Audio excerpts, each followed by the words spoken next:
అన్ని seasons ఒకెత్తైతే season 9 మరొకెత్తనే చెప్పాలి. ఇక ఈ విషయం పక్కన పెడితే బిగ్ బాస్ హౌస్ లో నామినేషన్స్ కాకుండా నామినేషన్ నుండి తప్పించుకోవడానికి ఇమ్యూనిటీ టాస్క్ పెట్టాడు బిగ్ బాస్.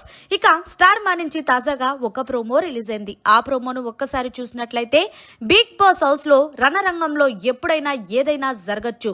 ఇక నామినేషన్ నుంచి ఇమ్యూనిటీ పొంది సేవ్ అవ్వటానికి నేను ఇంటి సభ్యులకు ఇస్తున్న టాస్క్ ఇమ్యూనిటీ స్టార్స్. ఇక బిగ్ బాస్ మీ ముందు ఒక స్లోప్ అయితే ఉంది. ఇక టాస్క్ లో అయితే ఇమాన్యుయల్, సంజన ఒక టీము, దివ్య, సుమన్ శెట్టి ఒక టీమ్ గా ఉన్నారు. అయితే బిగ్ బాస్ స్క్వేర్ బాక్స్ ని ఏర్పాటు చేసి దాన్ని పూర్తిగా పగలగొట్టి అక్కడున్న 3 స్టార్స్ లో ఒకేసారి ఒకదాన్ని మాత్రమే తీసుకొని కిందకు వచ్చి కిందనున్న బాస్కెట్ లో పెట్టాలి. ఇక ఇలా ఎవరైతే బాస్కెట్ లో పెడతారో వాళ్ళు నామినేషన్ నుంచి ఇమ్యూనిటీ పొందుతారంటూ బిగ్ బాస్ తెలియజేశారు. ఇక ఇందులో భాగంగానే ఇమాన్యుయల్ అయితే తన ఆట సత్తాని చూపించాడనే చెప్పాలి. ఫైనల్ గా ఇమాన్యుయల్ టీమా లేకపోతే దివ్య టీం విన్నర్ గా నిలుస్తుంది అనేది కమెంట్ సెక్షన్ లో తెలియజేయండి. మరిన్ని లేటెస్ట్ లైవ్ అప్డేట్స్ కోసం చూస్తూనే ఉండండి మన ఛానల్.